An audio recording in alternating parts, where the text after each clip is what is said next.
Cuando voy al trabajo, pienso en ti por las calles del barrio.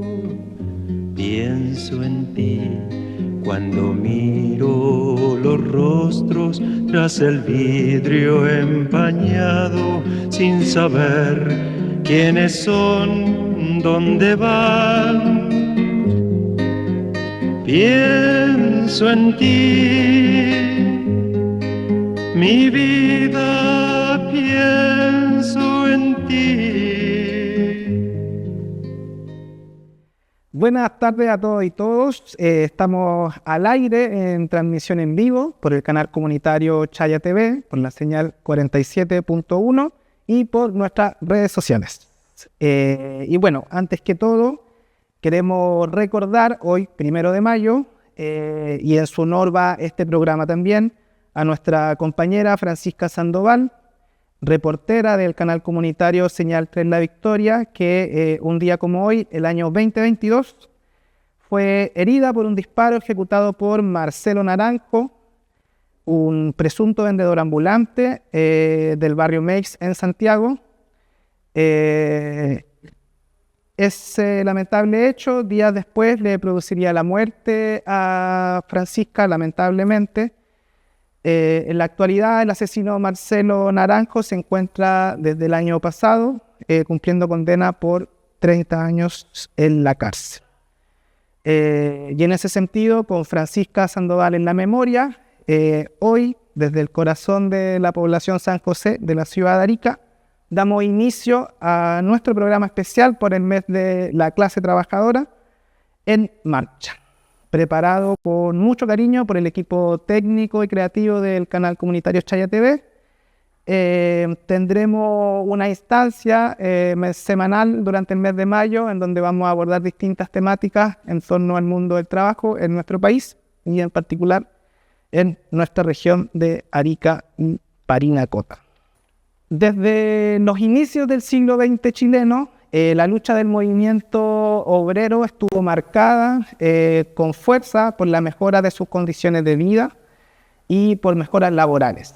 Así, en sus primeros años, las manifestaciones surgieron principalmente desde los centros mineros, los puertos y las ciudades, siendo los artesanos y obreros sus protagonistas y las mutuales sus organizaciones.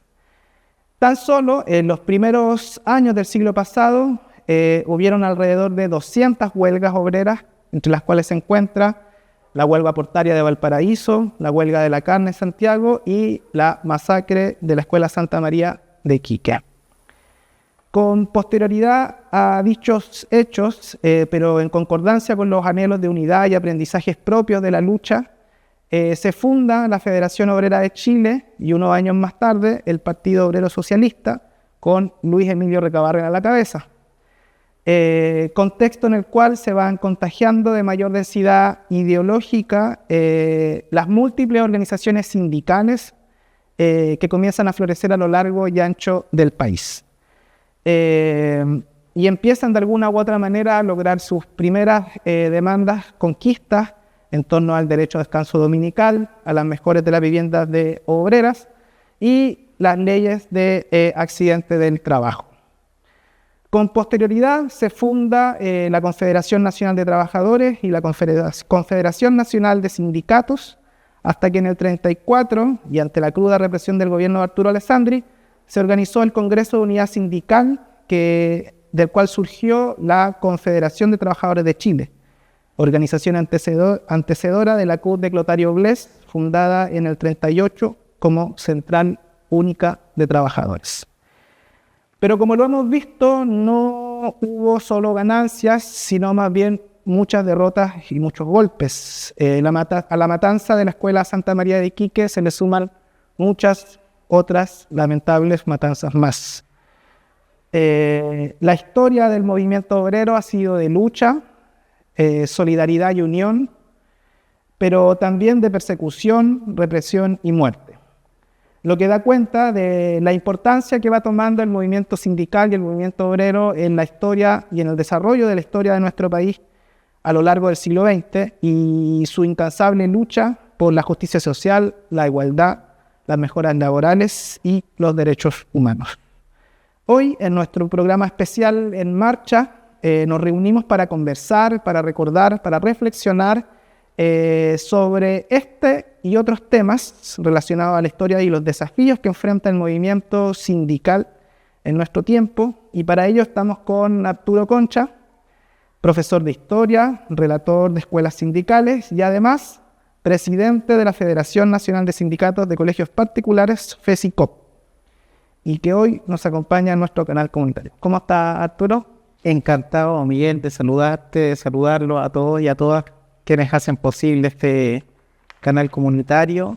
Muy agradecido de la invitación, muy honrado por estar acá en Arica, Parinacota, en este desierto enorme e inmenso que es la cuna del movimiento sindical chileno, sin lugar a dudas. Así es. Arturo, para comenzar, nos gustaría partir primero por la historia del 1 de mayo. ¿Cómo surge? ¿Cuál es su contexto? ¿Por qué se conmemora? ¿Qué es lo que significa hoy el 1 de mayo? ¿Qué es lo que significaba hace un tiempo? Para que quizá ahí un poco podamos entablar una conversación y vamos poniendo ideas.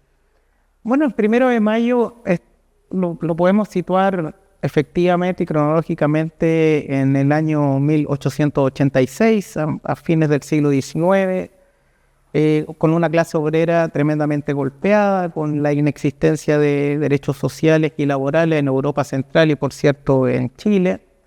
Esta huelga o esta manifestación obrera se desarrolla en la ciudad de Chicago, en Estados Unidos, y por ello también es conocido como la fecha, ¿no es cierto?, cúlmine, y se le reconoce y se le denomina a los mártires de Chicago, en honor a aquellos activistas anarquistas que fueron injustamente, después se demuestra la historia, acusados de generar disturbios y la explosión de una bomba. Entonces, ¿cuáles son las demandas a fines del siglo XIX del movimiento obrero? Es una simple, pura y sencilla: 8 horas para trabajar, 8 horas para descansar, 8 horas para el ocio y la recreación. En un momento en el cual el desarrollo industrial de la segunda revolución, ¿no es cierto?, necesitaba ingente mano de obra y se llegaba a trabajar de domingo a domingo 16 a 18 horas. Por tanto, más de 200.000 obreros se reúnen el 1 de mayo en las afueras de una textil en Chicago y empiezan a presionar, ¿no es cierto?, y a manifestarse en relación a estas 8 horas. El movimiento adquiere fuerza, carga la policía, se va generando disturbios, desmanes, y al 4 de mayo se produce finalmente, dura 4 días esta manifestación, y en el 4 de mayo estalla una bomba que agrede a la policía y, por cierto, a todos los trabajadores y trabajadoras que estaban ahí, y finalmente la policía comienza a tomar detenidos indiscriminadamente, primero a los líderes y cabecillas del grupo y luego a obreros indiscriminadamente. Tristemente, porque así como el 8 de marzo se conmemora el Día de la Mujer Trabajadora, así se llamaba inicialmente, con estas mujeres que murieron quemadas vivas dentro de una fábrica, ¿no es cierto?, quemadas vivas presumiblemente por sus patrones. Esta fecha de conmemoración también es trágica para el movimiento sindical y culmina con el ajusticiamiento de la clase burguesa, porque en realidad es un ajusticiamiento con pruebas falsas en un juicio con más de 1.000 testigos, y finalmente estos 8 mártires de Chicago, la mayoría de ellos obreros tipógrafos, había incluso un pastor bautista en el grupo, son condenados, 5 de ellos a la horca y los demás a 30 años de prisión. Entonces ese es el contexto, la cuestión social es viva, ingente, y el movimiento sindical articulándose en sus primeros pasos. ¿Cómo crees que de alguna u otra manera esta fecha que pasó hace tanto tiempo nos permite de alguna u otra manera reflexionar y atender las necesidades finalmente que tiene el movimiento sindical hoy, no tan solo en Chile, sino que en el mundo, pensando además que también esta fecha conmemorativa es también una fecha internacional. Es el Día Internacional del Trabajo, exactamente. Bueno, siempre el pasado, y me parece que lo conversábamos anteriormente, nos interpela, ¿no? O sea, la historia no tendría un sentido si no pudiésemos tener una correlación o nos sirviera para interpretar el presente. Nosotros, que somos los trabajadores y las trabajadoras de la cuarta revolución industrial, de la automatización, de la robótica, de la inteligencia artificial, por cierto que no hemos superado en lo absoluto, me parece a mí, como sindicalista y como trabajador, no hemos superado en absoluto las grandes brechas y las grandes demandas históricas del movimiento obrero y del movimiento sindical. Todavía tenemos diferencias salariales enormes entre hombres y mujeres. Esta es la época de la historia de la humanidad que más se ha creado riqueza, y sin embargo un 1% de la población concentra más del 50% del producto. El neoliberalismo y el capitalismo no han dado las respuestas y las soluciones que eventualmente la sociedad le demanda. Mucha gente dice el comunismo fracasó, el socialismo fracasó, pero uno también se puede preguntar, bueno, ¿y el capitalismo no fracasó? El capitalismo solucionó problemas de fondo, de centenarios, de siglos, de desigualdad, de explotación, etcétera. La respuesta es no. Por tanto, las demandas del 1 de mayo de 1886, si bien no son las 8 horas, son demandas por dignidad, son demandas por derechos, son demandas por el respeto a la salud laboral, son demandas por terminar con la desigualdad de género, con las brechas de género. Y mientras el modelo y el sistema no cambie, efectivamente esas demandas van a estar vigentes siempre. Hay algo que a mí me gusta tomar de la experiencia de lo que fue el 1 de mayo, o el origen del 1 de mayo, que es el ocio, ¿no? Que de repente las clases burguesas, los patrones de constante recelo cuando el ocio ha permitido a la humanidad crecer, ¿no? Son esos espacios, son esas instancias auténticas de recreación que han permitido que la humanidad siga creciendo y siga de alguna u otra manera generando innovación, ¿no? Te agradezco mucho la intervención, porque el ocio es revolucionario. Y el ocio es una conquista de la clase obrera. Sí. A mí hay algo que no es solo como no es solo la madre de la filosofía, ¿no? También hay un trasfondo político, social muy potente del ocio. Sí, bueno, lo vamos a abordar yo creo que quizás más personalmente en cuanto avance la conversación, pero hay una medida programática del gobierno de la Unidad Popular en los 70 que era el derecho al descanso, y que venía aparentado con el turismo social y el turismo para trabajadores y para su familia. Una medida que es bien poco conocida en general por la población chilena, pero fue una medida que permitió tener alrededor de 18 campamentos populares o balnearios populares a lo largo del país, desde Arica hasta Lota,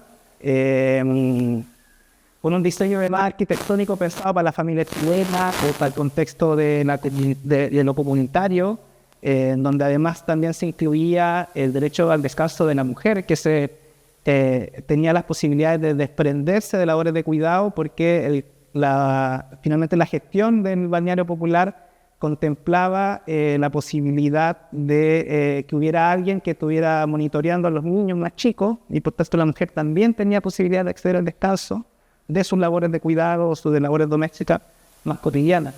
Y fue una medida que, como digo y como decía, es bien poco conocida, y que después la dictadura enajenó finalmente todos esos inmuebles. Muchos de ellos se los adueñó las Fuerzas Armadas, otros los vendieron a privados después, y muchos de esos centros además fueron también ocupados como centros de tortura. Entonces, la ropa de Santo Domingo, Tejas Verdes, por ahí hay uno en particular. Acá en Arica tenemos el sector de Las Machas, que hoy día se conoce como cuartel Las Machas. También fue ocupado como centro de detención y tortura durante el 75, y claro, el origen finalmente de esa política gubernamental, de ese eje de programa, que fue una de las primeras medidas que tomó el gobierno de Salvador Allende una vez que asume, su base finalmente era ocio, que los trabajadores además tuvieran acceso además del descanso y a la posibilidad de gozar de eso, que en esos momentos la clase trabajadora no tenía mucho acceso, o no había mucho acceso en general, de los sectores más postergados de poder acceder a unas vacaciones.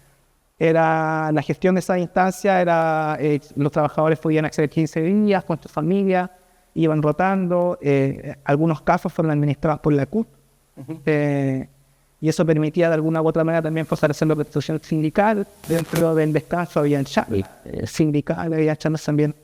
Entonces, como que es algo que es poco conocido, pero que retoma finalmente una arista que, claro, que está dentro de los génesis o en el origen de lo que ya conocemos como la conmemoración del 1 de mayo. Qué interesante, estoy totalmente de acuerdo, y no es solamente, porque también fue una lucha obrera el derecho a vacaciones pagas, ¿no? Pero ya pasar a una política vanguardista como el balneario popular, claro, evidentemente, entre otras 40 medidas, sí, medio litro de leche, etcétera. Volvamos un poquito más para atrás, a propósito de los inicios del surgimiento del movimiento obrero en Chile. ¿Qué factores creen, durante la primera mitad del siglo XX, qué factores creen que contribuyeron finalmente al desarrollo de lo que fue en aquel entonces el surgimiento del movimiento obrero en Chile? ¿Y cómo fue evolucionando el involucramiento que tuvo el movimiento obrero con esa relación con el país, la política, la economía, el vínculo que se fue generando ahí en ese momento?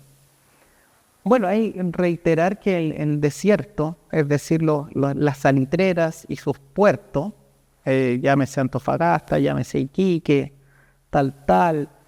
y también el puerto de Valparaíso, Talcahuano, en la zona del carbón también, son los primeros lugares donde se puede cartografiar el inicio de un incipiente movimiento obrero.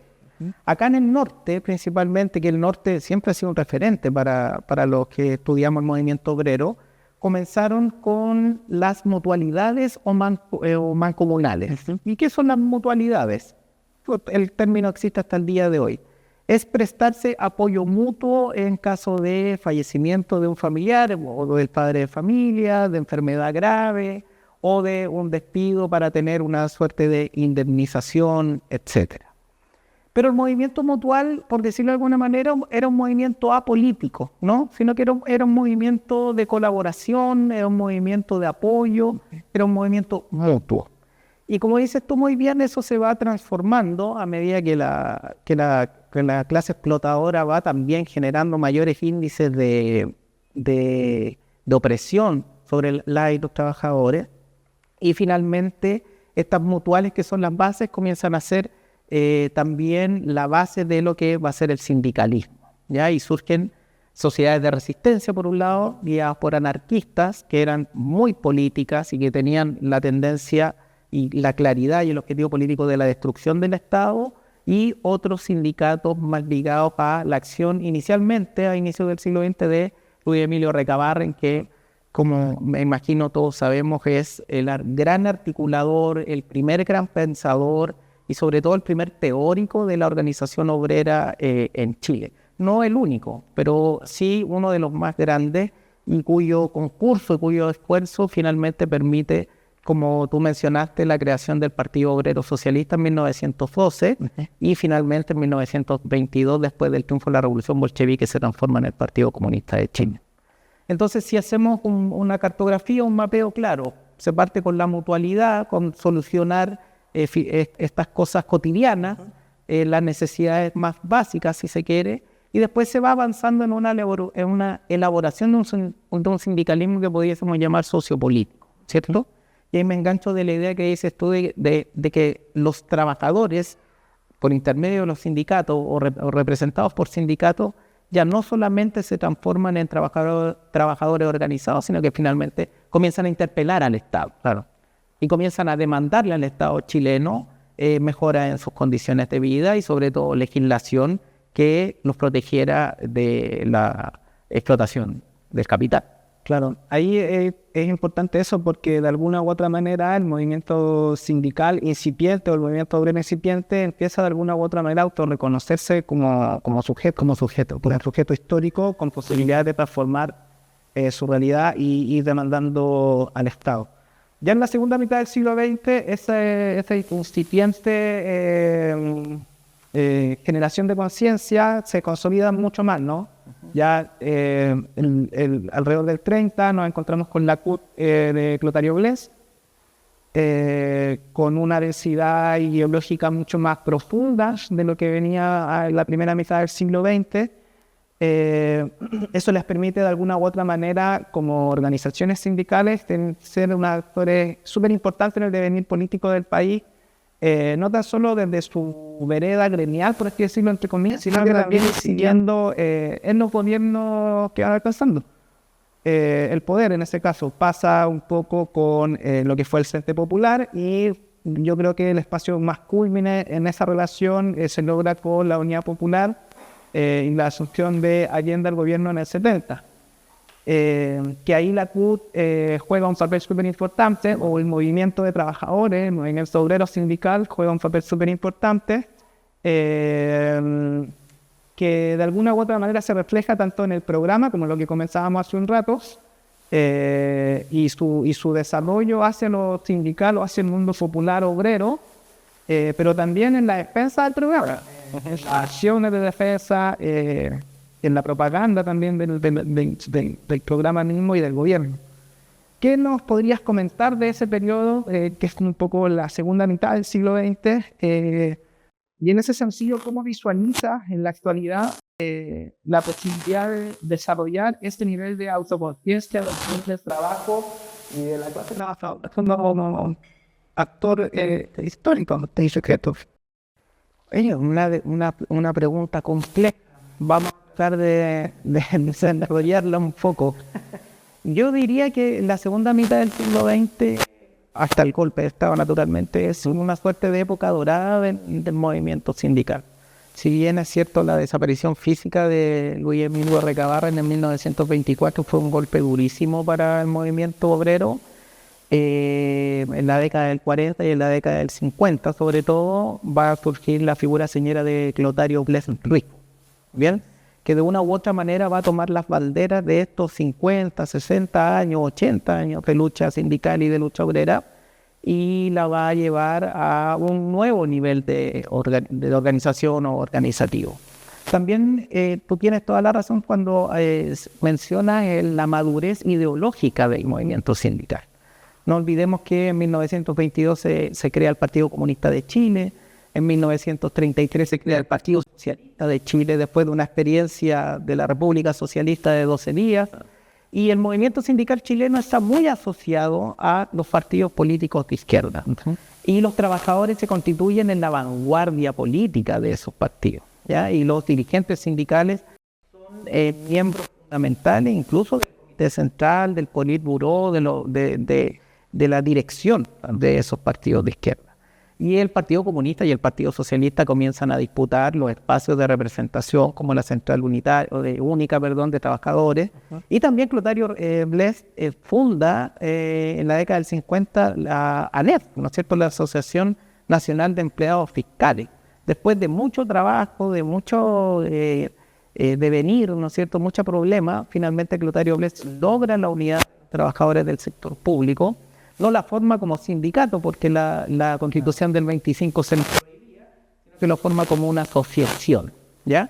Que es lo que se llamaría en la Constitución pinochetista los grupos intermedios de la sociedad. Claro. Entonces Clotario Blest ve esa posibilidad y forma la ANEF. Y con los empleados públicos, más los trabajadores organizados en los partidos políticos de izquierda tradicionales, evidentemente comienza ya en las décadas a avanzar en un programa político de gobierno, de disputa del poder político y de disputa del poder del Estado. Y eso es uno de los elementos más importantes, a mi juicio, del allendismo o del proyecto de la Unidad Popular, porque siempre la vanguardia y la fuerza en la cual se apoyó el gobierno popular fueron los trabajadores organizados. Y organizados en sindicatos en un momento en que el 60-70% de los trabajadores estaban sindicalizados. Entonces, es muy importante y es muy fundamental esa participación y esa organización. Sí, y ahí ¿Cómo visualiza en la actualidad la posibilidad de ir desarrollando? Yo sé que es difícil porque además lo que nosotros vemos como, claro, algo culmine en el gobierno de la Unidad Popular es el desarrollo de 80, 50 años y que no es un desarrollo solamente de tiempo, sino que con experiencias de lucha, son masacres también de por medio, hay una toma de conciencia no tan solo de la clase trabajadora en sí, sino que también de la sociedad en su conjunto, de alguna u otra manera va tomando conciencia de su situación de sujeto histórico, ¿no? Y en este sentido, yo sé que es compleja la pregunta, pero apelando también a que en tu condición de relator tienes también un papel, además de tu rol sindical como dirigente, sino que también como formador de otros dirigentes sindicales y de otras dirigentes sindicales. ¿Cómo visualiza en la actualidad esa posibilidad, ¿no?, de desarrollar ese nivel de autoconciencia? ¿Existen experiencias de lo que puedas conocer tú en Chile que apunten un poco hacia allá para de alguna u otra manera ir quizás viendo cómo se ha comportado en los últimos tiempos esto que llamamos hoy día el movimiento sindical? Sí, mira, yo creo que lo más sencillo y lo más frecuente es caer en el pesimismo y en el nihilismo absoluto de que aquí cada cual se rasca con sus propias uñas, que es una realidad, ¿no es cierto?, que los trabajadores están disgregados, atomizados, separados como individuos, no como colectivo. No podemos negar que los 17 años de dictadura militar cortan estos 80, 100 años de aprendizaje popular, claro, que no es lineal, tal como tú lo indicas, sino que tiene avances, tiene retrocesos. En la matanza de la Escuela Santa María, sin duda, generó un retroceso muy importante dentro de la organización sindical, pero, sin embargo, los trabajadores continuaron organizándose y continuaron avanzando hasta que conquistaron el poder político en 1970. Los 17 años de dictadura militar, desde mi perspectiva, también como profesor de historia, no solamente fue el terrorismo de Estado, el aniquilamiento y la desaparición física de los opositores al régimen, de los dirigentes, ¿no es cierto?, de los comités centrales, de los partidos de izquierda, sino que también la dictadura se da la tarea de cambiar la subjetividad, la forma de pensar del ciudadano promedio o del habitante promedio en Chile. Y ese cambio de subjetividad tiene que ver efectivamente con el cambio de modelo económico, que pasamos de un Estado productor, sustitutivo de importaciones, a un Estado neoliberal, exportador de materias primas, que genera efectivamente un crecimiento económico sin parangón en la historia de Chile en el siglo XX, pero como todo neoliberalismo y como todo capitalismo, a la par que se crece con mucha fuerza, también aumenta fuertemente la desigualdad. Además, otro elemento que hay que considerar es que la dictadura, muy bien planificada, cambió para siempre la legislación laboral que había desde la década del 30 hasta el 70. Y José Piñera Echenique crea el Plan Laboral en el año 1979, y uno de sus blancos o francos predilectos fue el sindicalismo. Es decir, prohíbe la negociación por rama, que existe en todo el mundo, o en gran parte del mundo, por lo menos de los países OCDE. En Chile está prohibida por ley. Eso genera dispersión sindical. O sea, al año de 1920, o sea, en el 2025, en Chile hay 12.000 organizaciones sindicales. O sea, tú puedes imaginarte que en un país en el cual hay 12.000 sindicatos y 9.000 organizaciones y asociaciones, la verdad es que la unidad sindical no solamente es un desafío, es prácticamente un imposible. Claro. Y ese imposible está mediado por el plan laboral de Pinochet. Concertación y los gobiernos sucesivos no han sabido, o no han querido, más que sabido, que corregir. Bien, entonces, respondiendo a tu pregunta, es complejo, pero no es imposible. Y estamos en esa tarea y estamos en ese camino. Hay algo que tú nombraste que quiero retomar un poquito a propósito de lo que fue o lo que significó el golpe, no tan solo en cuanto al ente represivo, que quizá es el más visible y por ende el más violento, Pero claro, como bien decías tú, la dictadura tenía muy bien planificado lo que iba a hacer legislativamente, claro, está el plan laboral, represivamente está la persecución a los partidos políticos, a las direcciones políticas de los partidos de ese entonces, o a los dirigentes sociales o sindicales que había también. Pero también ocurre algo en el ámbito cultural, que la dictadura también da un golpe, ¿no? Hasta ese tiempo, el escudo, uno de los billetes, desconozco cuál, tenía la imagen del obrero del pobre. Un imaginario propio de la cultura popular de ese entonces también. Y es reemplazado por una figura militar. De alguna u otra manera la dictadura pasó acá en la ciudad, hace una modificación estructural de la cultura o de lo público y lo transforma en historia militar. Aquí por ejemplo, hay una población que crece en los 70, bautizada como población Venceremos, que después del golpe de Estado, la municipalidad vía decreto lo modifica y le pone población 11 de septiembre. Ese es uno de los ejemplos. Está la población Salvador Allende, que le ponen población Cabo Aroca o Carabinero. Y así otras cosas que van sucediendo. Todas las calles del sector norte de la primera etapa de lo que era antiguamente la población 11 de septiembre, que hoy día se llama Cardenal Raúl Silva Enrique, que da cuenta también de otro proceso histórico, de la postdictadura.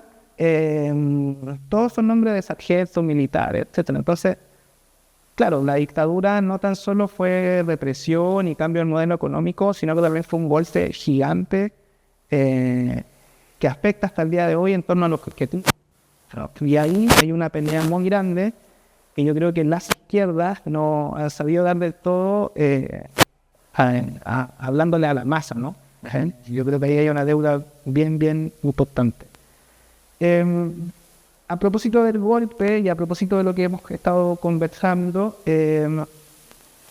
¿cuáles fueron, voy a volver atrás, de alguna manera, la represión inicial de la dictadura es muy cruenta durante los años 60, sobre todo durante los primeros años del golpe, pero alrededor del 77 en adelante y después de la primera ola represiva, de alguna u otra manera en todo el país empieza a reconfigurarse algo, un tejido social que había estado muy destruido, y empiezan a ocurrir cosas, ¿no? Cosas que se expresan de mejor manera en los 80 con estos primeros intentos de manifestación, ¿no? Que de alguna u otra manera el movimiento sindical también es parte de ese proceso y parte fundamental también en lo que en los 80 se conocieron como la Jornada de Protesta Nacional, entre el 83 al 86 principalmente. ¿Cuáles fueron para ti en ese sentido los principales logros y desafíos que tuvo el movimiento obrero en aquel periodo bajo la dictadura de Pinochet? Y lo tocamos un poco ahora, pero quiero después profundizar con eso. ¿Cómo evalúan la situación posterior con la postdictadura, ¿no? En los 90 y la realidad actual del movimiento sindical que indudablemente también responde a ese proceso, ¿no? Bueno, hablar de movimiento obrero en los 80 en un contexto de desindustrialización, de apertura económica, de un neoliberalismo a rajatabla que instaló Sergio de Castro y sus compinches en el Ministerio de Hacienda, me parece que es un poco desproporcionado. Lo que hemos podido observar, ¿no es cierto?, y estudiando la historia, es que en general es movimiento social y movimiento de pobladores el que se desarrolla del 83 al 86, y en 1986 se conoce como el año decisivo, que culmina con el atentado a Pinochet en el Cajón del Maipo.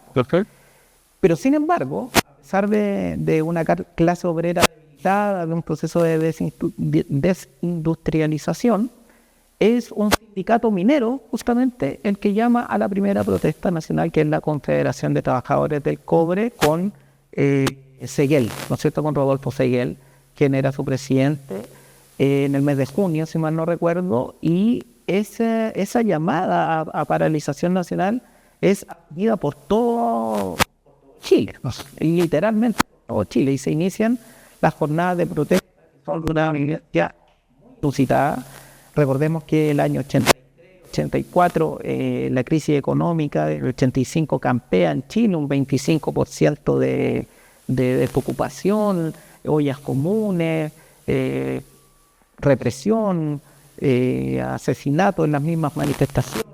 Sin embargo, el sindicalismo minero logra dar el impulso inicial, logra encender la mecha, y el pueblo a las calles. Y te da, me imagino que acá en Arica, los epicentros en general son las poblaciones periféricas. Allá en Santiago fue en La Victoria, en La Bandera, en José María Caro, la Confraternidad, etcétera. Y son justamente, se realizan una especie de guerra de guerrilla, o sea, los pobladores generan una zanja, ¿no es cierto?, para que no avancen los zorrillos, los guanacos, hay armamento casero, piedra, etcétera. También se producen muertes como la del sacerdote Yarlán, ¿cierto?, en La Victoria, que estaba leyendo la Biblia y le llega un balazo a su vivienda y le atraviesa el cuello y muere. Entonces hay una rearticulación efectivamente en los años 80, y también una posibilidad que daba la vía armada, que también estaba abierta esa posibilidad para luchar contra la dictadura. Finalmente la tesis de la vía armada, después del atentado, de una u otra manera a Pinochet se cae, y se abraza la tesis de la vía democrática y el triunfo de Ercilla, ¿no? Y la alegría ya viene. Así que han pasado 30 y tantos años, estamos esperando acá que... No sé si ha llegado la alegría acá a Arica. 11 de mayo de 1983 fue el primer llamado 11 de mayo. de jornada de protesta nacional Rodolfo Seguel, ¿no? por la CTC. CTFC o CTN, gringa, Confederación CNT, Consejo Nacional de Trabajo. Perfecto, sí. Bueno, y esa fue, como digo, la chispa, como dices tú, la chispa que incendió la pradera y no paró. Sí, aquí en Arica eso se desarrolló de manera distinta en el 83. Lo único que hay en un comienzo son intentos de paralización del comercio principalmente, pero que no se produce necesariamente, o al menos así lo plantea la prensa, por parte de los trabajadores mismos, sino que de sujetos desconocidos que empiezan, pasean por 21 de mayo, por el paseo peatonal que tenemos hasta el día de hoy en la ciudad, y taponean todos los candados o las puertas de las casas comerciales. Y eso produce al menos un retraso en la apertura del comercio el 11 de mayo del 83.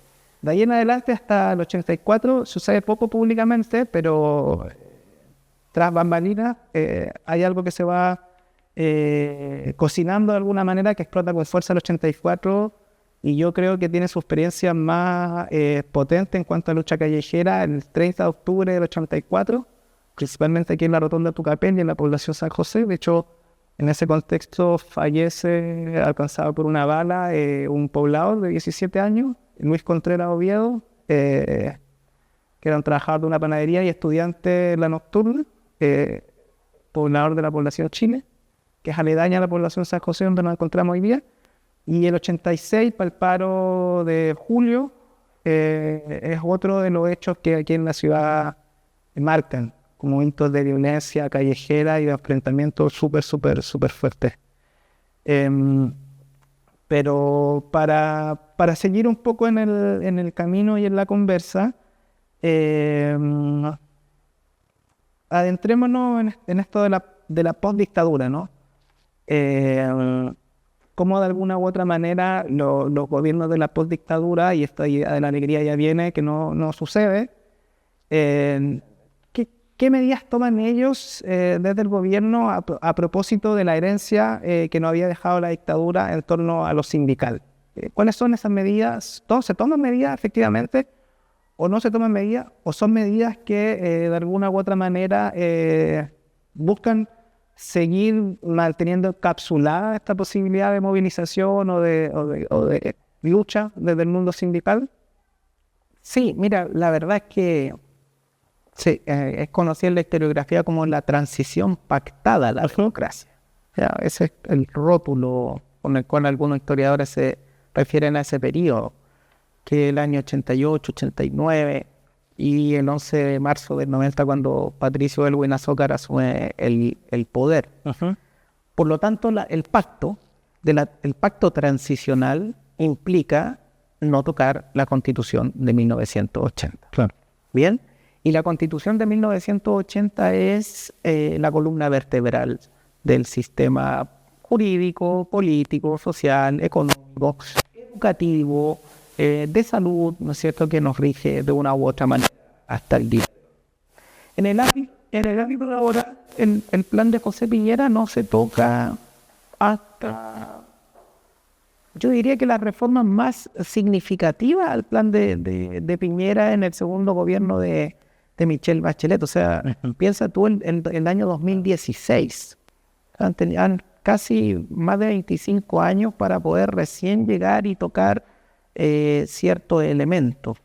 Y para responder a tu pregunta, la verdad es que respecto al sindicalismo y respecto a la organización de trabajadores y respecto a fomentar esa unidad y ese trabajo, la verdad es que el Estado de Chile no ha cumplido ningún rol significativo, a pesar de que el trabajo siempre está presente en las campañas presidenciales y parlamentarias. La verdad es que no encontramos grandes diferencias entre lo que es el plan laboral de Piñera y lo que pudo hacer Michelle Bachelet de 2016 con la nueva mayoría que tenía dentro de su propio conglomerado político, gente que le bombardeaba el proyecto, digamos, laboral. Sin embargo, ahí se creó la eliminación de los grupos negociadores. Lamentablemente se creó una figura que se llama servicio mínimo, que limita de una u otra manera el derecho internacional a la huelga. Tuvo tímido avance en la paridad, en la dirección sindical, etcétera, pero no hemos visto en profundidad algo similar a lo que mencionabas tú, como en la década del 30 o del 60. ¿no? ¿Y ahí cómo evalúan las medidas que ha tomado el gobierno actual en torno al mundo del trabajo? Por ejemplo, el aumento del sueldo mínimo, 40 horas. ¿Cuál es la evaluación que hace de esas medidas? Mira, personalmente, la institucionalidad, o sea, no personalmente, yo considero y lo he vivenciado que la institucionalidad ha estado más abierta al mundo del trabajo.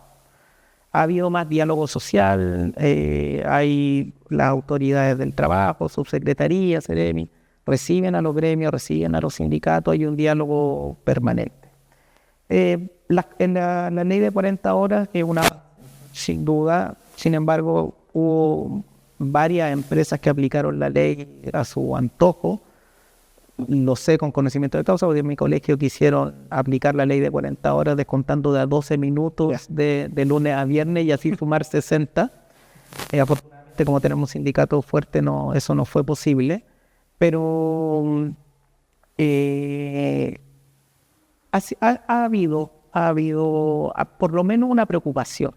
Lo que no se ha visto es tratar de tocar el plan laboral. Y ahí, a propósito de eso mismo, ¿qué deudas quedan? Queda un poquito menos de un año de gobierno.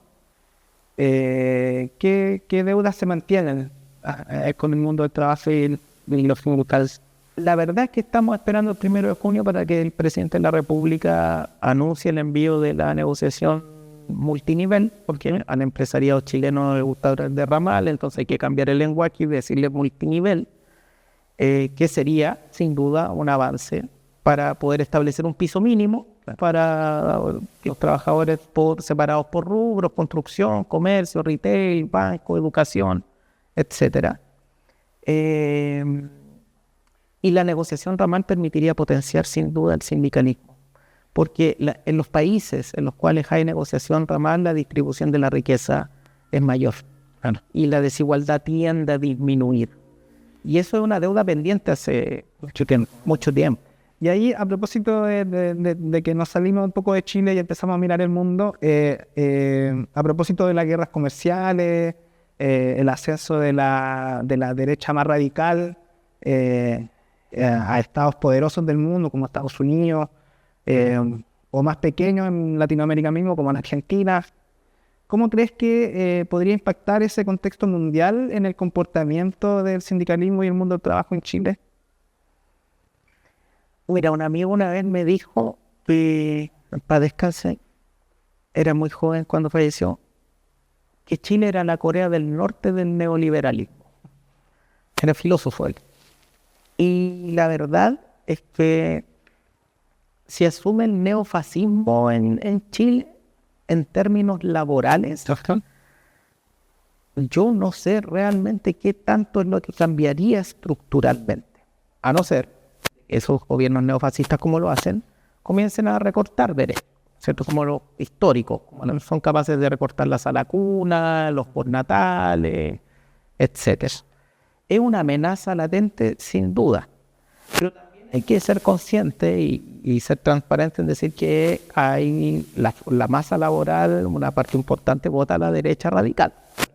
Eso es una realidad, ¿no es cierto? No solo en Chile, sino que en el mundo, una masa trabajadora que ha sufrido el proceso de desindustrialización en estos países, sobre todo en Estados Unidos, ¿no es cierto?, que se ha pauperizado, que se ha empobrecido, y el neofascismo, tal como lo hizo el fascismo hace 100 años, capitaliza esa frustración, capitaliza ese temor, capitaliza esa rabia y lo transforma en política.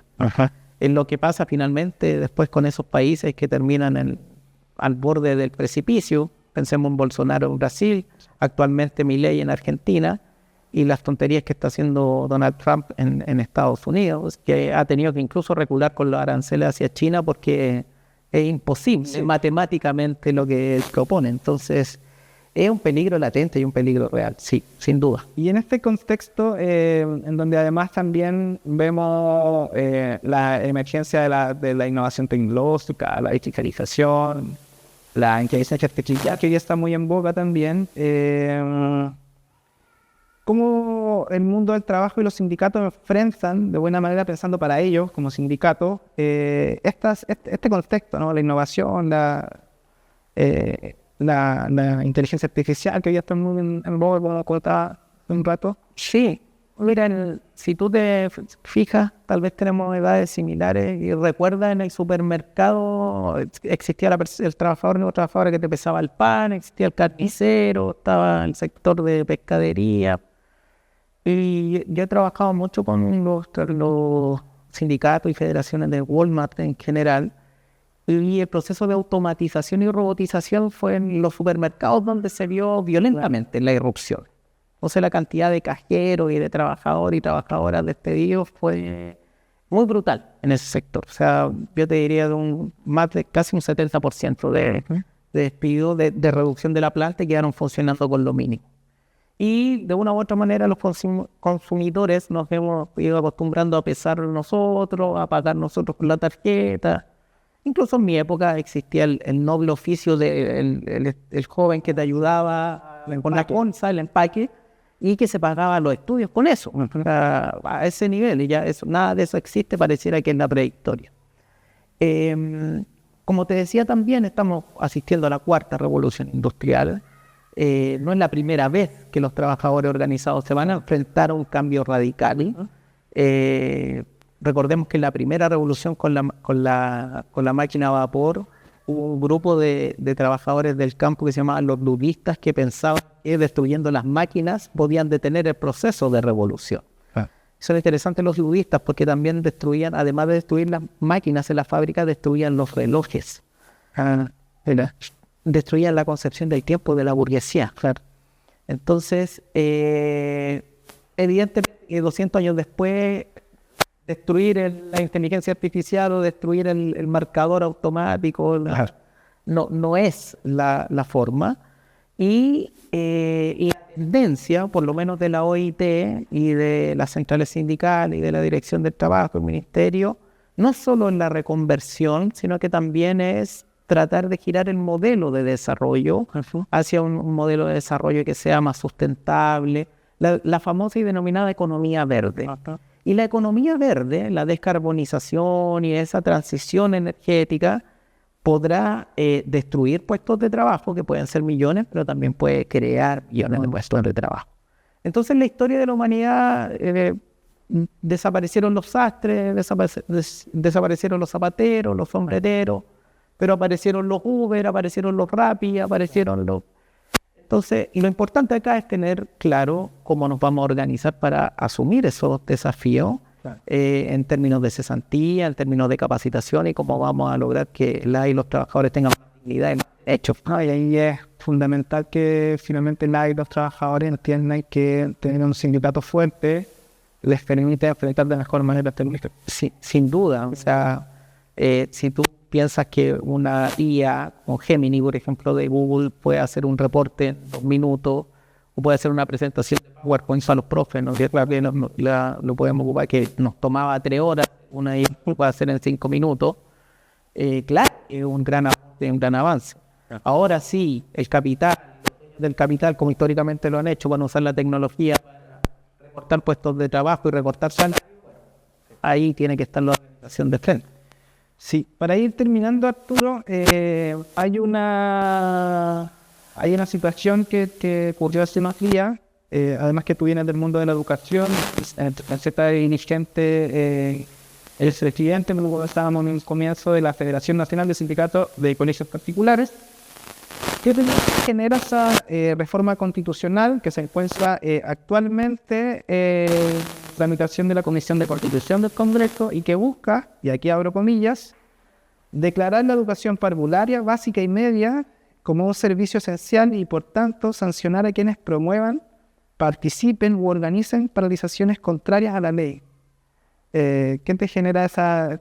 Hoy ya es un trámite legislativo, está en la Comisión de Constitución de la Cámara del Congreso. Saliendo de acá vamos a hacer una llamada a las organizaciones, porque la verdad es que es realmente horroroso, pantagruélico, no sé, una cosa mefistofélica, es un futuro donde finalmente los sindicatos no tienen ningún sentido. Eso, es equiparar una escuela o un jardín infantil con el servicio de luz, con el servicio de agua, con un hospital. Y todos sabemos, sobre todo los que trabajamos en educación y las que trabajan en educación, que eso no es así. Educación podrá ser esencial en términos para que los padres trabajen, en fin, pero eso no puede ser obstáculo o no obsta para que los trabajadores desarrollen sus libertades y derechos fundamentales que les garantiza incluso la Constitución de Pinochet, ¿no? Claro. ¿Para qué hablar de todos los convenios y tratados que ha firmado el Estado de Chile, incluso en dictadura, respecto al respeto a los tratados y a los derechos de los trabajadores? Incluso se firmó el de negociación ramal, y en Chile aún está prohibida por ley. Entonces, voy a tomar esa información y vamos a llamar enseguida, porque yo creo que nos vamos a manifestar. Tenemos que manifestarnos pronto, porque la verdad es que es muy preocupante. Es muy preocupante lo que tú mencionas. Y hay que estar atentos ahí cómo avanza la situación ahí. Esperemos que surgió una idea peregrina y que no sea capitalizada. Así es. Para finalizar, Arturo, bueno, gracias por esta conversación. Hemos abordado esta idea de pimponeo entre historia y actualidad, que espero que haya sido cómodo para ti. Muy cómodo. Y es un poco la idea, la génesis de este programa en marcha que estamos generando de manera autogestionada en este canal comunitario Chaya TV. Pero te quería dar la oportunidad de que te dirigieras libremente un par de minutos a los trabajadores. Hoy día es 1 de mayo, el día de la clase trabajadora. Así que te dejo unas palabras antes de poder cerrar el programa. Gracias, Miguel. Bueno, primero que todo, el agradecimiento nuevamente a Chaya TV, a la ciudad de Arica, la ciudad de la eterna primavera, ¿no es cierto? Parece un cliché, pero para los que venimos del sur, la verdad que no es así. Es una experiencia muy grata y muy agradecido del espacio y del tiempo. Respecto al 1 de mayo, bueno, el 1 de mayo, como lo hemos revisado acá en este programa muy didáctico, muy educativo, en mi opinión, es el momento en que nos sentemos a reflexionar, y no nos sentemos, en realidad mejor parémonos y pongámonos en marcha, como dice el programa, para pensar en la historia, mirar hacia atrás, y sobre todo que la historia sirva como una herramienta de comprensión del presente. Y no solo de comprensión del presente, sino de actuar sobre ese presente y transformar ese presente. El sindicalismo es una herramienta que las y los trabajadores nos hemos dado a lo largo de los siglos para hacer frente a la explotación inhumana que ha sufrido nuestra clase a partir de la revolución industrial ya a fines del siglo XVIII en Inglaterra. Por lo tanto, es fundamental que nosotros como trabajadores y trabajadoras tengamos la conciencia clara, la unidad y la convicción absoluta de que solamente unidos y avanzando y poniéndonos en marcha justamente vamos a lograr los cambios que nuestro país requiere, no solo en el ámbito laboral, sino que volvamos a ser sujetos políticos y sujetos históricos para que podamos incidir en las políticas públicas y podamos incidir también en el control y en el manejo del Estado. Para terminar, hay un poema muy bonito, precioso, que lo recomiendo, de un poeta comunista alemán que se llama Bertolt Brecht, que se llama Prepárate para gobernar. Se los recomiendo, porque en ese poema Bertolt Brecht nos indica y nos señala el camino a los trabajadores a la educación, a la autoeducación, al conocimiento, a la reflexión y sobre todo a quienes manejamos la división social del trabajo, los que producimos la riqueza, somos capaces también de generar el gobierno y las condiciones necesarias para vivir en una sociedad y en un mundo mejor. Así que arriba los que luchan, las que luchan, feliz 1 de mayo, no es una fecha de felicidad, sino que es una fecha en su origen trágica. Sin embargo, 200 años después estamos acá, con la convicción intacta y con la certeza y la seguridad de que avanzando y poniéndonos en marcha juntas y juntos vamos a lograr todo aquello que nuestra asamblea, nuestro sindicato y nuestra organización pretenden. Muchas gracias por la invitación y al pueblo de Arica le envío un cordial saludo. Muchas gracias por su gratitud y por su amabilidad y hospitalidad para este afuerismo. Bueno, con esas palabras estamos un poco por cerrado este capítulo. Finances, hacer un comentario especial a José, uno de los creadores de este mural, que es en parte una síntesis, o el mural nos llevó a generar la síntesis del nombre de este programa especial que vamos a llevar a cabo durante el mes de mayo. Y bueno, a cada uno y a cada una del equipo de Chaya TV, al equipo creativo, al equipo técnico que está aquí al pie del cañón de manera autogestionada en la realización de este programa. Así que nos vamos a estar viendo durante el mes de mayo en este programa especial en marcha por el mes de la clase trabajadora. Soy Miguel Maugar. Nos vemos en el próximo capítulo. Síganos en nuestras redes sociales y en la señal digital 47.1. Muchas gracias. Nos vemos.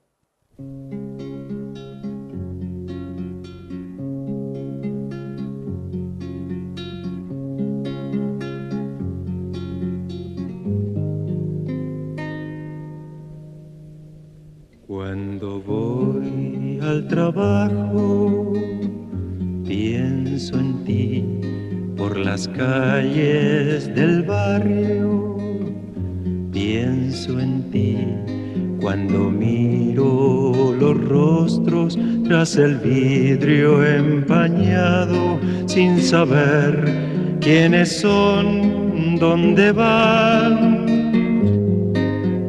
Pienso en ti, mi vida, pienso en ti.